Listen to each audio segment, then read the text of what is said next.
ദൈവം എഴുന്നേൽക്കുന്നു,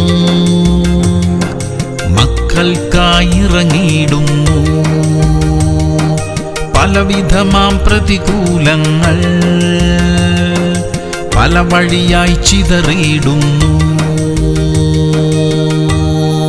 സങ്കീർത്തനങ്ങൾ 35:27. തന്റെ ദാസന്റെ ശ്രേയസ്സിൽ പ്രസാദിക്കുന്ന യഹോവ മഹത്വമുള്ളവൻ എന്നിങ്ങനെ അവർ എപ്പോഴും പറയട്ടെ. പ്രിയമുള്ളവരെ, ദൈവമക്കളെല്ലാം അനുഗ്രഹിക്കപ്പെട്ടിരിക്കണം എന്നത് ദൈവത്തിന്റെ ആഗ്രഹമാണ്. ദൈവമക്കളുടെ അഭിവൃദ്ധിയിൽ ദൈവം പ്രസാദിക്കുന്നു. നമ്മുടെ ആവശ്യങ്ങളെല്ലാം നന്നായി നടക്കുന്നതിനായി നാം പ്രാർത്ഥിക്കണം. അപ്പോഴും നാം നിത്യജീവനിലേക്കുള്ള യാത്രയിലാണ് എന്ന കാര്യം മറന്നുപോകരുത്. ദൈവം നമ്മെ ഇനിയും അധികമായി അനുഗ്രഹിക്കട്ടെ. പ്രാർത്ഥിക്കാം. സ്വർഗീയ പിതാവേ, ഞങ്ങൾ നന്നായിരിക്കുന്നതിൽ അങ്ങ് എപ്പോഴും സന്തോഷിക്കുന്നു എന്ന് ഞങ്ങൾ അറിയുന്നു കർത്താവേ. ആ അനുഗ്രഹം എപ്പോഴും ഞങ്ങളിൽ നിലനിൽപ്പാൻ സഹായിക്കണമേ. നിത്യജീവനിലേക്കുള്ള വഴി വിട്ടുമാറാതിരിക്കാനും ഞങ്ങളെ സഹായിക്കണം അപ്പാ. യേശു ക്രിസ്തുവിന്റെ നാമത്തിൽ തന്നെ. ആമേൻ, ആമേൻ, ആമേൻ.